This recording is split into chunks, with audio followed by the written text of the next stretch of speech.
የአብርሽ አዲሱ ፍቅረኛው ታወቀች። እንግዲህ በቲክቶክ መንደር ላይ ይዟት ብቅ ብሎ ነበረ። አዲሷን ፍቅረኛውንም ዛሬ ማታ ጠብቁኝ ይዣት እመጣለሁ ብሎ እንግዲህ አስታውቋል ማለት ነው። በጣም የምታምር ውብ የሆነች ልጅ ይዞ ብቅ ብሏል ማለት ነው አጅሬው። አሰላሙ አለይኩም ወራህመቱላሂ ወበረካቱ። ውድ ቤተሰብ እንዴት ናችሁ? ሰላም ናችሁ? አልሐምዱሊላህ እኔ ጋር ሁሉ ሰላም ነው። በያላችሁበት ሰላማችሁ ብዙ ተተረፈ ይበልልኝ። ቤተሰብ እንግዲህ አብርሽ ብዙ ተቃውሞ ደርሶበታል። በጣም ብዙ ቦታ ሳይ በቃ አንተ ሴት ብቻ ነው መቀየር የምታውቀው ሌላ ነገር አታውቅም እየተባለ በጣም እየተወቀጠ ነው የሚገኘው ማለት ነው። እናምላችኋለሁኝ እንደ ሴት እንደ መሆናችን ለሴት እናበራለን። ነገር ግን ደግሞ ማንኛውም ነገር በልክ መሆን አለበት ብዬ አስባለሁ፣ እንደኔ ማለት ነው።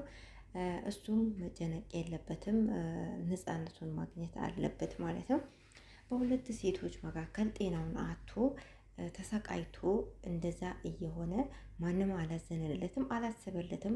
እነሱ ሁለቱም እየታገሉ የነበረው እነሱ ጋር እንዲሆን ብቻ ነበረ ማለት ነው።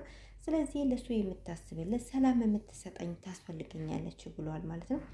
በነገራችን ላይ ማንም ሰው ባለትዳር ሆኖ ማለት ነው በተለይ በትዳር ውስጥ እነሱ እንግዲህ አሁን እሱ ፍቅረኛ ነው እያለ ያለው ፍቅሩን የፍቅረኛ የሚባለው ዛዛታ ተውትና እውነት ኖርማሊ ስናወራ ትዳር ውስጥ ባልና ሚስት መካከል ሰላም ከሌለ ሁለቱ ካልተስማሙ ሰላም የለም።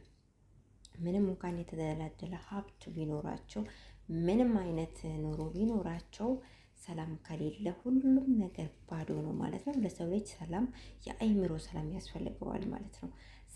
ስለዚህ አብርሽ የአእምሮ ሰላም አላገኘም። በዚህ በኩል ያቺ በዛ በኩል ይቺ ሁለቱ ሴቶች ሊሰቅሉት አስጨንቀው ሊገሉት ነው።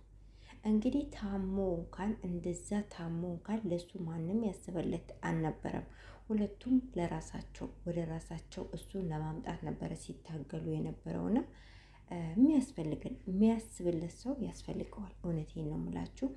ማንኛውም ሰው ለራሱ የማያስብለት ሰው ማለት አሁን ለምሳሌ ወንድም ሆነ ሴቷ ብቻ ለራሷ ለእናንተ ያኔ በቃ የሚያስብ ባላችሁ ከሆነ ሊያስብላችሁ ይገባል። ሚስት ከሆነች እንድታስብ መተሳሰብ ወሳኝ ነገር ነው ብዬ አስባለሁ።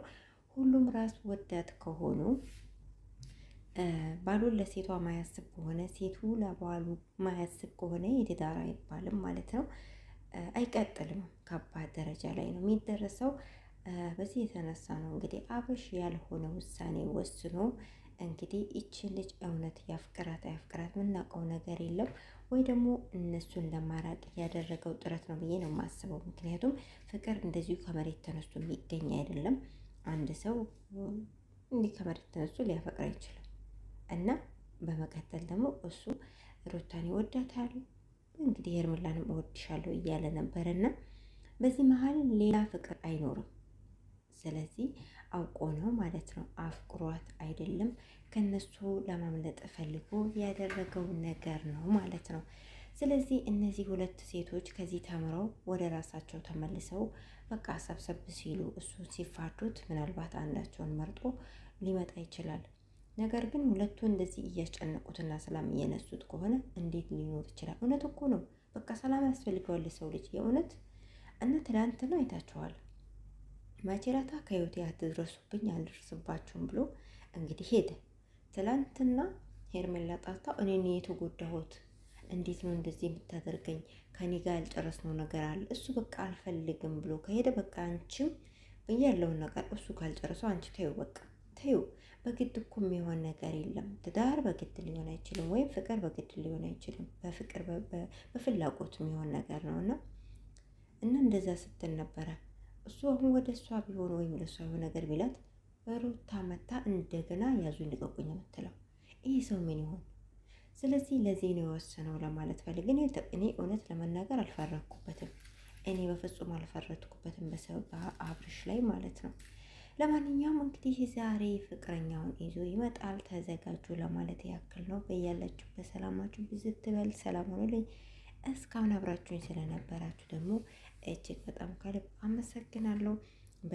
በጣም የተጨነቃችሁ፣ ያዘናችሁ፣ የተቆጣችሁ በቃ አብርሽን የምትሳደቡ ሁሉ ተረጋጉ፣ ተረጋጉ። አንዳንዶችንማ ኮመንት ሳነብ እንደው ሳቄ ነው የሚመጣው። የእውነት በቃ የራሳችሁ ህይወት የሚያስጨንቃችሁ ሁሉ እኮ አትመስሉም። ወይኔ ሩትዬ እንደዚህ እኮ ብላ እንደዚህ ብላ፣ ወይኔ ሄርምዬ እኮ እንደዚህ ብላ፣ ከልብ እኮ ነው፣ ከምራቸው እኮ ነው። እነሱ እኮ ደህና ነገር እያገኙ ነው እንደዚህ አይነት ነገር የሚሰሩት።